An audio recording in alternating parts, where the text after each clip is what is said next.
15ാം കേരള നിയമസഭയുടെ 13ാം സമ്മേളന വിശേഷങ്ങളിലേക്ക് സ്വാഗതം.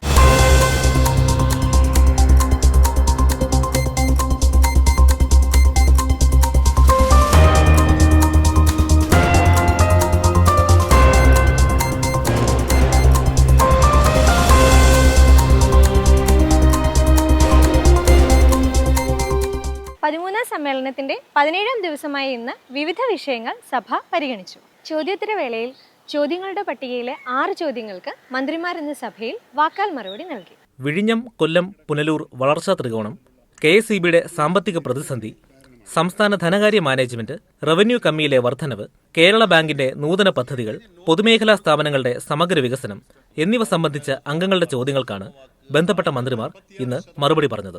വിഴിഞ്ഞം തുറമുഖ പദ്ധതി 2028ഓടെ പൂർണ്ണ തോതിൽ പ്രവർത്തന സജ്ജമാകുമെന്ന് തുറമുഖ വകുപ്പ് മന്ത്രി VN വാസവൻ സഭയെ അറിയിച്ചു.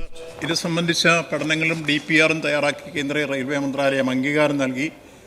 അതിൻ്റെ എൻവയോൺമെൻ്റൽ അംഗീകാരം ലഭിച്ചു.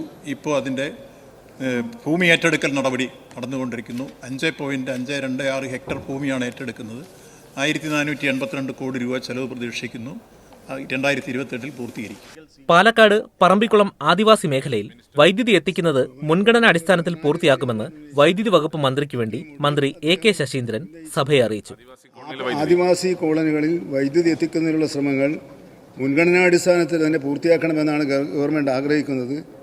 അംഗം തന്നെ ഇവിടെ സൂചിപ്പിച്ചതുപോലെ 2 മന്ത്രിമാരും സംയുക്തമായി ഈ കാര്യത്തിൽ ഇടപെട്ടിട്ടുണ്ട്. ഇത്തരം ഇടപെടലുകൾക്ക് ഫലപ്രാപ്തി ഉണ്ടാകുമെന്നാണ് കരുതുന്നത്. വൈദ്യുതി ഉപഭോഗം ഉയർന്നെങ്കിലും സംസ്ഥാനത്ത് നിലവിൽ ലോഡ് ഷെഡിംഗ് ഏർപ്പെടുത്തേണ്ട സാഹചര്യം ഇല്ലെന്നും മന്ത്രി വ്യക്തമാക്കി. സർ, ഇവിടെ ഈ കേരളത്തിൽ കറണ്ട് കട്ടും ലോഡ് ഷെഡിങ്ങും ഇല്ലാത്തൊരു സംസ്ഥാനമായി നമ്മുടെ സംസ്ഥാനത്തെ കൊണ്ടുപോകുന്നതിന് ഇതുവരെ ഈ ഗവൺമെൻറ്റിന് കഴിഞ്ഞിട്ടുണ്ട്. ഇനിയും ആ രൂപത്തിൽ മുന്നോട്ട് പോകാനുള്ള ശ്രമങ്ങളിൽ ഊർജിതമായ പരിശ്രമങ്ങൾ, തീരുമാനങ്ങൾ, നടപടികൾ സർക്കാരിന്റെ ഭാഗത്തുനിന്ന് ഉണ്ടാകുമെന്ന് ഉറപ്പു നൽകാൻ ഈ സന്ദർഭം ഞാൻ ഉപയോഗിക്കുന്നു. സംസ്ഥാനത്ത് നിലവിൽ ട്രഷറി നിയന്ത്രണം ഇല്ലെന്ന് ധനകാര്യ വകുപ്പ് മന്ത്രി KN ബാലഗോപാൽ സഭയെ അറിയിച്ചു. 25 ലക്ഷത്തിന് മുകളിലുള്ള ചെക്കുകൾ മാറുന്നതിന് നേരത്തെ ഏർപ്പെടുത്തിയ നിയന്ത്രണം മാത്രമാണ് നിലവിലുള്ളത്. കേന്ദ്രം സംസ്ഥാനത്തിന് നൽകുന്ന നികുതി വിഹിതം ഇരട്ടിയാക്കി വർദ്ധിപ്പിക്കണമെന്നും മന്ത്രി ആവശ്യപ്പെട്ടു. സർ, യഥാർത്ഥത്തിൽ നമുക്ക് കിട്ടിക്കൊണ്ടിരുന്ന വരുമാനം ഇപ്പോൾ ഒരു വർഷം 24,000 കോടിയാണ് ടാക്സ് വിഹിതം കിട്ടുന്നതെങ്കിൽ നമ്മുടെ തത്തുല്യമായി കിട്ടിക്കൊണ്ടിരുന്ന സ്റ്റേറ്റുകൾക്ക് അത് 48,000 കോടിയായി എന്നുള്ള കണക്കുകളുണ്ടല്ലോ. 25 ലക്ഷം സംസ്ഥാനത്തിന് കൊടുക്കുന്നെങ്കിൽ 3% നമുക്ക് 75,000 കോടി കിട്ടണം. സർ, നമുക്ക് കിട്ടുന്നത് 33,000-34,000 കോടിയാണ്. സർ, കിട്ടേണ്ടതിൻ്റെ പകുതി പോലും കിട്ടുന്നില്ല. പൊതുമേഖലാ സ്ഥാപനങ്ങളെ മത്സരക്ഷമമാക്കുകയും ലാഭകരമാക്കുകയും ശക്തിപ്പെടുത്തുകയുമാണ് സർക്കാരിന്റെ നയമെന്ന് മന്ത്രി P രാജീവ് സഭയെ അറിയിച്ചു. എല്ലാ പൊതുമേഖലാ സ്ഥാപനങ്ങളും മത്സരക്ഷമമാക്കുക, ലാഭകരമാക്കുക, ശക്തിപ്പെടുത്തുക എന്നതാണ് സർക്കാർ നടപ്പിലാക്കുന്ന നയം. പരുന്തുപാറ ഭൂമി കയ്യേറ്റ വിഷയം സഭാ നടപടികൾ നിർത്തിവെച്ച് ചർച്ച ചെയ്യണമെന്ന ഉപക്ഷേപത്തിന് സ്പീക്കർ അവതരണാനുമതി നിഷേധിച്ചു. പ്രതിപക്ഷത്തു നിന്ന് മാത്യു കുഴൽനാടനും മറ്റ് 5 പേരുമാണ് ഉപക്ഷേപത്തിന് നോട്ടീസ് നൽകിയത്. പരുന്തുപാറയിൽ ഏക്കർ കണക്കിന് പാറക്കെട്ടുകൾക്ക് പട്ടയം ലഭിച്ചതായും സർക്കാർ ഉദ്യോഗസ്ഥർ ഒത്താശ ചെയ്താണ് ഈ നടപടിയെന്നും മാത്യു കുഴൽനാടൻ ആരോപിച്ചു. കൃഷിക്കും അല്ലെങ്കിൽ വീട് വെക്കുന്നതിനും ആണ് പട്ടയം കൊടുക്കാൻ നിയമമുള്ളത് എന്നിരിക്കെ പാറക്കെട്ടുകൾക്ക് പട്ടയം കൊടുക്കാൻ നിയമപരമായ സാധുതയില്ലാത്തപ്പോൾ ഏക്കർ കണക്കിന് പാറയ്ക്ക് എങ്ങനെയാണ് പട്ടയം ഇഷ്യൂ ചെയ്യപ്പെട്ടതെന്ന് ഈ സർക്കാർ ഉത്തരം പറയണ്ടേ? എന്നാൽ കുടിയേറ്റത്തിന്റെ പേരിൽ കയ്യേറ്റം സർക്കാർ അനുവദിക്കില്ലെന്ന് റവന്യൂ വകുപ്പ് മന്ത്രി K രാജൻ പറഞ്ഞു. പരുന്തുംപാറ വിഷയത്തിൽ സർക്കാർ അടിയന്തരമായി ഇടപെട്ടതായും കയ്യേറ്റക്കാർക്കെതിരെ സർക്കാർ മുഖം നോക്കാതെ നടപടിയെടുക്കുമെന്നും മറുപടിയിൽ മന്ത്രി വ്യക്തമാക്കി. മന്ത്രിയുടെ മറുപടിയുടെ അടിസ്ഥാനത്തിൽ സ്പീക്കർ സഭാ നടപടികൾ നിർത്തിവെക്കാനുള്ള ഉപക്ഷേപത്തിന് അവതരണാനുമതി നിഷേധിച്ചു. ഇതിൽ പ്രതിഷേധിച്ച് പ്രതിപക്ഷം സഭയിൽ നിന്ന് ഇറങ്ങിപ്പോയി. തെറ്റായ കയ്യേറ്റം സ്ഥിരീകരിക്കപ്പെട്ടാൽ എല്ലാ നടപടികളോടും കൂടി ആ കയ്യേറ്റങ്ങൾക്കെതിരായ അതിശക്തമായ നിലപാട് ഈ ഗവൺമെന്റ് എടുക്കും. സാർ, മലയോര മേഖലയിലെ ജനങ്ങളെ സഹായിക്കാനുള്ള നടപടികളാണ് ഈ ഗവൺമെന്റ് എടുക്കുന്നത് എന്നുകൂടി ബോധ്യപ്പെടുത്തിക്കൊണ്ട് ആ ഘട്ടത്തിൽ സഭ നിർത്തിവെച്ച് ഇങ്ങനെ ഒരു പ്രശ്നം ചർച്ചയ്ക്ക് എടുക്കേണ്ടതില്ല എന്ന് അങ്ങയുടെ സഭയുടെ ശ്രദ്ധയിൽപ്പെടുത്താൻ ഞാൻ ആഗ്രഹിക്കുകയാണ്. ബഹുമാനപ്പെട്ട റവന്യൂ ഭവന നിർമ്മാണ വകുപ്പ് മന്ത്രിയുടെ വിശദീകരണത്തിന്റെ അടിസ്ഥാനത്തിൽ സഭ നിർത്തിവെക്കുന്ന ഉപക്ഷേപത്തിന് അനുമതി നിഷേധിക്കുന്നു. സാർ, കയ്യേറ്റക്കാർക്കെതിരായി അതിശക്തമായ നടപടികൾ സ്വീകരിക്കാത്തതിലും അതുപോലെ പട്ടയ പ്രശ്നങ്ങൾക്ക് ശാശ്വതമായ നിയമപരിഹാരം ഉണ്ടാക്കാത്തതിലും ശക്തിയായി പ്രതിഷേധിച്ചുകൊണ്ട് ഞാനും എൻ്റെ പാർട്ടിയും വോക്കൌട്ട് ചെയ്യുന്നു. സഭയിൽ അവതരിപ്പിച്ച ശ്രദ്ധക്ഷണികൾക്ക് മന്ത്രിമാർ മറുപടി നൽകി. നദികളിൽ അടിഞ്ഞുകൂടിയ മണൽ സർക്കാർ നിയന്ത്രണത്തിൽ നീക്കം ചെയ്ത് നദികളെ സംരക്ഷിക്കാനും നിർമ്മാണ മേഖലയിലെ മണൽക്ഷാമം പരിഹരിക്കാനും നടപടി ആവശ്യപ്പെട്ട് കെ രാമചന്ദ്രൻ അവതരിപ്പിച്ച ശ്രദ്ധ ക്ഷണിക്കലിന് റവന്യൂ വകുപ്പ് മന്ത്രി കെ രാജനും മീനച്ചിലാർ പദ്ധതി സംബന്ധിച്ചുള്ള ആശങ്കകൾ പരിഹരിക്കുന്നതിന് നടപടി ആവശ്യപ്പെട്ട് അനൂപ് ജേക്കബ് അവതരിപ്പിച്ച ശ്രദ്ധ ക്ഷണിക്കലിന് ജലവിഭവ വകുപ്പ് മന്ത്രി റോഷി അഗസ്റ്റിനും മറുപടി പറഞ്ഞു.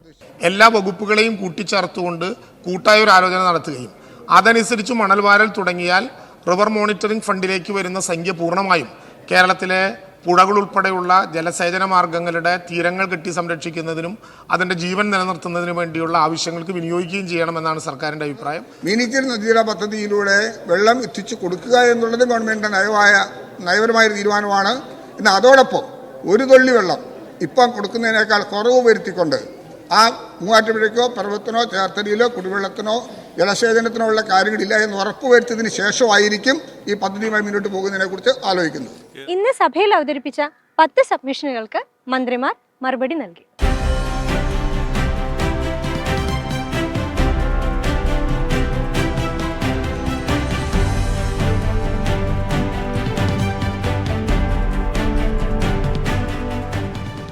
രണ്ടായിരത്തി 25-26 സാമ്പത്തിക വർഷത്തേക്കുള്ള ബജറ്റിലെ വിവിധ ധനാഭ്യർത്ഥനകൾ സഭ ചർച്ച ചെയ്ത് പാസാക്കി. 8, 17, 22, 24, 35, 36, 46 എന്നീ നമ്പർ ധനാഭ്യർത്ഥനകളിൽ മേലാണ് ഇന്ന് ചർച്ച നടന്നത്. 21 അംഗങ്ങൾ ചർച്ചയിൽ പങ്കെടുത്ത് സംസാരിച്ചു. ചർച്ചയ്ക്ക് ബന്ധപ്പെട്ട വകുപ്പ് മന്ത്രിമാർ മറുപടി നൽകി. നിങ്ങളുടെ ആളുടെ കയ്യിൽ നിന്ന് ഇത്ര പിടിച്ചില്ലേ, ഞങ്ങളുടെ ആളുടെ കയ്യിൽ നിന്ന് ഇത്രയല്ലേ പിടിച്ചുള്ളൂ എന്ന് ചോദിക്കാൻ മാത്രം വിവേകമില്ലാത്ത ആളുകളല്ല ഞങ്ങളാരും. അത്രമാത്രം അധപ്പതിച്ചിട്ടുള്ളവരല്ല ഞങ്ങളാരും. അതാണ് നിങ്ങൾ മനസ്സിലാക്കേണ്ടത്. ഈ സാമൂഹിക വിപത്തിന്റെ മുമ്പിൽ നിങ്ങളുടെ ആള് ഞങ്ങളുടെ ആള് എന്നൊന്നുണ്ടോ? ഇത് ആരെയും ബാധിക്കാം.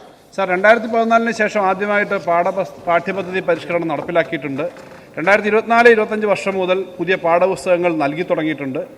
ഇതിൻ്റെ തുടർച്ചയായിട്ട് 2025-26 വർഷം വീണ്ടും എല്ലാ ക്ലാസ്സിലേക്കും അത് എത്തിക്കുന്നതിന് വേണ്ടിയിട്ടുള്ള പ്രവർത്തനങ്ങൾ നടക്കുന്നുണ്ട്. സംസ്ഥാനത്തെ എല്ലാ അധ്യാപകരെയും നേരിട്ട് ഉന്നത വിദ്യാഭ്യാസ മന്ത്രി ഉൾപ്പെടെ അഭിസംബോധന ചെയ്തുകൊണ്ട് അവർക്ക് ഓൺലൈൻ ക്ലാസുകൾ നൽകി നിരവധി തവണ പല വിധത്തിലുള്ള ശില്പശാലകൾ നടത്തിയതിനു ശേഷമാണ് 4 ഇയർ UG പ്രോഗ്രാം ആരംഭിച്ചത്. കേരളത്തിലെ പദ്ധതികളെ ഏറ്റവും നല്ല രീതിയിൽ അവിടെ അവതരിപ്പിക്കാൻ കഴിഞ്ഞു. അതോടൊപ്പം തന്നെ കേരളം മുന്നോട്ട് വച്ച മിക്ക പദ്ധതികളും ഇന്ത്യയുടെ എല്ലാ സംസ്ഥാനങ്ങളിലും നടപ്പിലാക്കാൻ കേന്ദ്ര കായിക വകുപ്പ് മന്ത്രി കേരളത്തിൻ്റെ പ്രത്യേക പ്രശംസ അദ്ദേഹം അറിയിക്കുകയും ചെയ്തു. 51 ഏക്കറിൽ വ്യാപിച്ചു കിടക്കുന്ന എറണാകുളം ഹിൽ പാലസ് മ്യൂസിയത്തിൻ്റെയും ജില്ലയിലെ മറ്റ് സ്മാരകങ്ങളുടെ സംരക്ഷണത്തിലും ശാസ്ത്രീയമായ നവീകരണത്തിനും നടപടികൾ സ്വീകരിക്കാൻ അടുത്ത വർഷം പദ്ധതി ആവിഷ്കരിച്ചിട്ടുണ്ട്. 140 ലക്ഷം രൂപ ഇതിനായി നീക്കിവെച്ചിട്ടുണ്ട്. ഇതിനൊക്കെ പ്രതികാരം ചെയ്യാതിരിക്കുമോ പതിതരെ നിങ്ങൾ തൻ പിന്മുറക്കാർ എന്ന കാര്യം കൂടി അങ്ങ് വായിച്ച് പ്രസംഗിക്കുന്നത് നല്ലതായിരിക്കും. നിങ്ങൾ അപ്പുറത്തും ഞങ്ങൾ ഇപ്പുറത്തും ഇരിക്കുന്നതിന്റെ കാരണം അതാണെന്ന് പറഞ്ഞുകൊണ്ട് ഈ ധാരാഭ്യർത്ഥന സ്റ്റാർട്ട് പോളിംഗ്. ഉപക്ഷേപത്തെ അനുകൂലിക്കുന്നവർ 74, ഉപക്ഷേപത്തെ പ്രതികൂലിക്കുന്നവർ 22, ഉപക്ഷേപം നിഷ്പത പാലിക്കുന്നവർ 0, ഉപക്ഷേപം പാസ്സായിരിക്കുന്നവർ ഗ്രാന്റ് അനുവദിച്ചിരിക്കുന്നു. നടപടികൾ പൂർത്തിയാക്കി വൈകിട്ടോടെ സഭ ഇന്നത്തേക്ക് പിരിഞ്ഞു. ഓർഡർ. സഭ ഇപ്പോൾ പിരിയുന്നതും നാളെ രാവിലെ 9 മണിക്ക് വീണ്ടും സമ്മേളിക്കുന്നതുമാണ്. ഇന്നത്തെ നിയമസഭാ വിശേഷങ്ങൾ ഇവിടെ സമാപിക്കുന്നു. നമസ്കാരം.